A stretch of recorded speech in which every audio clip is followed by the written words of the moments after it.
అధికారం చేపట్టిన నాటి నుండి అవినీతి రాజకీయాలు చేస్తున్న కూటమి ప్రభుత్వం నేడు మహిళల ఆర్థిక సాధికారతకు ఉపయోగపడే కుట్టు మిషన్ల స్కీమ్లు భారీ కుంభకోణాన్ని తెరలేపిందని శ్రీకాకుళం జిల్లా వైకాపా అధికార ప్రతినిధి కోట గోవిందరావు ఆరోపించారు. శ్రీకాకుళం జిల్లా ఆముదాలవలస నియోజకవర్గం ఆముదాలవలస పరిధిలోని తన కార్యాలయం వద్ద ఆయన పత్రికా సమావేశం నిర్వహించారు. పత్రికా ప్రతినిధులకు నమస్కారం. నా పేరు కోట గోవింద్, ఆముదాలవలస, శ్రీకాకుళం జిల్లా వైఎస్ఆర్సీపీ జిల్లా అధికార ప్రతినిధి. ఈరోజు ఈ సమావేశం ఏర్పాటు చేసుకోవడానికి ముఖ్య ఉద్దేశం, ఈ 11 నెలల ఈ అరాచకమైనటువంటి తెలుగుదేశం పాలనలో బీసీ వర్గానికి జరిగినటువంటి అన్యాయాన్ని మీ ద్వారా ప్రజలకు చేరువ చేయాలనేటువంటి ముఖ్య ఉద్దేశంతో ఈ సమావేశం ఏర్పాటు చేసుకోవడం జరిగింది. ఇందులోనే భాగంగా ఇవాళ ఈ మధ్యకాలంలో జనవరి నెల అనుకుంటాను, మరి ఒక ఐఏఎస్ ఆఫీసర్ పోతూ బీసీ వాళ్ళకి ఏ రకమైనటువంటి అన్యాయం చేశారనేది మీకు వివరించాలని చెప్పేసి ఈ సమావేశం తాలూకు ముఖ్య ఉద్దేశం.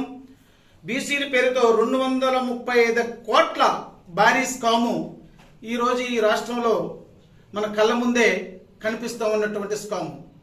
ఈ సూపర్ 6 అన్నటువంటి పక్కకు పెట్టి స్కాములు అన్నటువంటిది ఈ ప్రజలకు పరిచయం చేసినటువంటి ఆ మహోన్నతమైనటువంటి వ్యక్తి మీకు తెలిసే ఉండొచ్చు.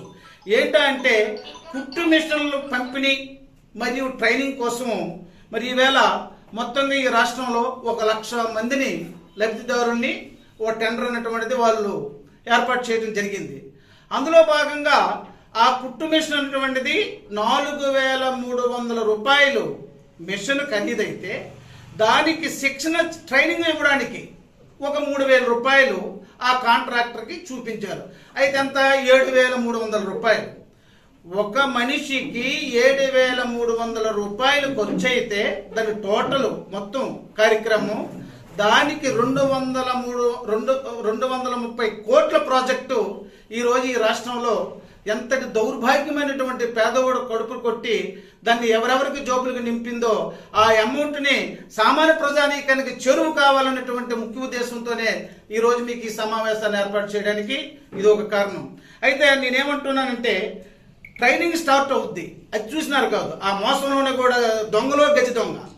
ఇది వేగంగా జరిగిపోవాలా, మళ్ళీ ఇంకే రోజులు లేట్ అవుతుందేమో, కమిషన్ వచ్చరికి లేట్ అయిపోద్దని చెప్పేసి ఈ ట్రైనింగ్ అనేటువంటిది 15 రోజులకి 33%, ఉన్నటువంటి మరొక 15 రోజులకి 33%, ఉన్నటువంటి 50 రోజులకి మొత్తం కంప్లీట్ 100% కూడా 157 కోట్లు పూర్తిగా ఈ 1,00,000 మంది లబ్ధిదారుల నుంచి 157 కోట్ల రూపాయలు ధనాన్ని పూర్తిగా దోచుకున్నారు ఆ పేదల దగ్గరంటే ఇంకా స్కాములు ఏ రకంగా ప్రజలకి చేరవేస్తున్నారో ప్రజలు ఎప్పటికే అర్థమైంది.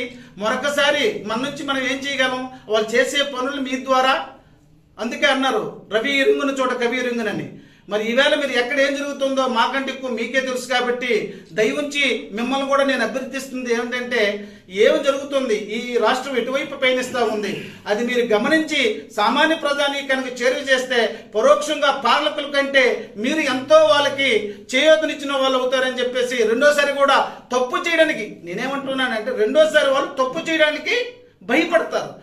ఇది జరిగిపోయింది, వాళ్ళు అమౌంట్ పూర్తి తినేశారు, కానీ మళ్ళీ రెండోసారి కూడా ఇంకొక స్కామ్కి వెళ్లకుండా మీరు ప్రజల ముందు పెడితే రెండోసారి ఆలోచనలో పెడతారన్నటువంటిది నాకు ఎందుకు ఆ పిచ్చి కోరిక. అందుకు మీ నుంచి నేను ప్రజలకు విన్నవించుకుంది ఏంటంటే ఈ 157 కోట్ల స్కామ్ అన్నటువంటిది సామాన్య ప్రజానీకానికి ఈ బీసీ వాళ్ళకి ఏ రకంగా వాళ్ళు మనకి అన్యాయం చేశారన్నది మీరు తెలియజేస్తారని చెప్పేసి నాకు ఈ కోరిక. మీరు అన్నారు ఫస్ట్లో నువ్వు 2 నిజమైనటువంటి పాలకులు ఎవరన్నటువంటి ప్రజలు తెలుసుకున్నా కానీ ఇంకోసారి మీరు చెప్తారని నేను ఈ ఉద్దేశపూర్వకంగానే ఈరోజు ఈ సమావేశాన్ని ఏర్పాటు చేయడం జరిగింది. అన్నిటికంటే గొప్పది ఇవాళ చూస్తూ ఉంటే రైతులు పడిన బాధ. ఇవాళ చూడండి ఆ సచివాలయాలు ఎలా ఉన్నాయో. నాకే ఏ సచివాలయంకి వెళ్ళండి, ఇంతకుముందు ఆర్బీఐలు ఉండేవి, రైతులు ఎంత చక్కని వాతావరణం ఆనందించే వాళ్ళు చూసి ఆనందించేవాళ్ళు. మరి ఈవేళ ఏంటి దౌర్భాగ్య పరిస్థితి అని చెప్పేసి అందరూ కూడా ఆ ఆలోచనలకి మన విరుద్ధంగా ఒక మంచి కార్యక్రమాన్ని చేయడానికి మీ వంతు సహకారం కూడా అందిస్తారని మనస్ఫూర్తిగా కోరుకుంటూ ఎక్కడైనా ఒక ఈవేళ మన దేశంలో ఒక మన రాష్ట్రం లేదు కదా, ఎన్నో రాష్ట్రాలు ఉన్నాయి. మెటీరియల్ కాంపౌండ్ అన్నటువంటిది ఎవరికి తెలియంది? మన పంచాయతీరాజు ఈ 73, 74 రాజ్యాంగ సవరణలు అని చెప్పేసి అందరూ మాట్లాడుతుంటారు. మన పంచాయతీ గాంధీ కన్న కళలో గ్రామ స్వరాజ్యాన్ని అందిద్దామని. ఏంది నువ్వు అందించింది? ఇదేనా? నువ్వు కార్యకర్తలకి ఈ ఇంచుమించుగా మన జిల్లాలో 250 కోట్ల రూపాయలతో ఈరోజు కార్యకర్తలకు పనులు అప్పచెప్పేసి పంచాయతీ ప్రెసిడెంట్ని పంచాయతీలు నిర్వీర్యం చేసినటువంటి ఘనత మరి వాళ్ళకే దక్కింది. ఇవన్నీ కూడా నేనేమంటున్నానంటే, ప్రజలకి ఏవైతే మనం చేస్తామని చెప్పేసి ముందు చూపుతో మనం వస్తామని చెప్పేసి అన్నామో, ఈ రోజు నిక్కచ్చు సిగ్గు లేకుండా ఈ జిల్లాలో ఇంకొక మంత్రి అయిన ఉన్నాం, సిగ్గు లేకుండా నిజంగా అందరి చూస్తే అసహ్యం వేస్తుంది. ఫస్ట్లో నువ్వు ఏమి ఇచ్చినావని చెప్పారు, ఇప్పుడు ఏమంటున్నారు? చూస్తే మరి చూస్తే నాకే ఈ అమౌంట్ అన్నటువంటి రాష్ట్రంలో ఖజానా చూస్తే నాకే భయం వేస్తుంది. భయమా? ఏమయ్యా నీకు ముందు తెలియదా? ఇన్నాళ్ళు అనుభవంలో ఉన్నావు, ఈ ఖజానా ఎంత ఉంది, ప్రజలకి ఏమైతే అదే మరి ఈ జగన్మోహన్ రెడ్డి గారు అదే ఇస్తామంటే నువ్వు నీకు నీ ప్లేస్ ఇవాళ ఎక్కడున్నావు? ఆ ప్లేసు చెప్పిందే చేస్తాను. ఈ దేశంలో, ఈ భారతదేశంలో కాదు, ఈ ప్రపంచంలో ప్రతి ఇంటికి మీరు వెళ్ళండి, ఆయన ఆదేశం. జగననే నేను ఆ ఇంటిలో ఏమాత్రమైన సహకారం పొందారు అంటే మాకు సహకరించండి అనేటువంటి ఆ స్లోగన్ అన్నది ఎవరైనా ఎక్కడైనా ఏ రాష్ట్రంలోనైనా నేను మీకు సహకరిస్తే నాకు ఓటు ఇవ్వండి. 57 కోట్లు ఉన్నటువంటిది మళ్ళీ ఈ మరి దగ్గరలోనే కావాలంటే చూస్తారు. నెక్స్ట్ టెండర్లో కాపు కార్పొరేషన్ అని, క్షత్రియ కార్పొరేషన్ అని, ఆర్యవైశ్య కార్పొరేషన్ అని, కమ్మ కార్పొరేషన్ అని, ఆ కమ్మ కార్పొరేషన్ కమ్మగానే వాళ్ళు మళ్ళీ సేమ్ ఇప్పుడు 1,00,000 మంది లబ్ధిదారులు చేకూర్చారు కదా.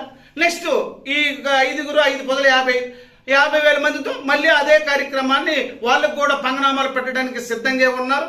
దానికి ఆఫీసర్లు కూడా కొంతమంది ఎక్కడ కూడా ఉంటారు కదా సహకరించడానికి, ఈ అన్యాయానికి అక్రమాలకి వాళ్ళు సహకరిస్తూ ఉన్నారు.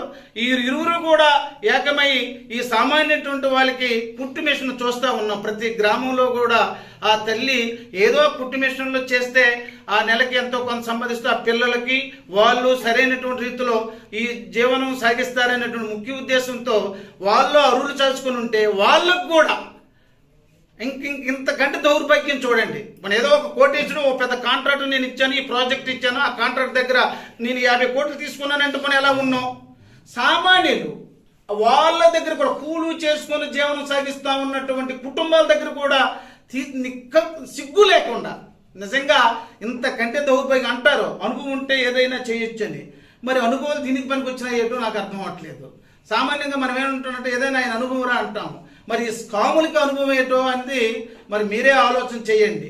ఇది అయిపోతే ఇక్కడ అన్నారు మొన్ననే ప్రతి గ్రామానికి నేను వెళ్తుంటే మరి ఇప్పుడు ఈ మాసంలో పెళ్ళిళ్ళు ఫంక్షన్లు గ్రామాలకు పోతుంటే ఈ మధ్యకాలంలో ఏ గ్రామం వెళ్ళినా చూడండి 65 సంవత్సరాలు 70 సంవత్సరాలు ఆయన చనిపోతే వాళ్ళ భార్యకి ఇమ్మని చెప్పేసి మనం సెలవిచ్చారంట ఈ రాష్ట్రం ఉన్న పాలకులు.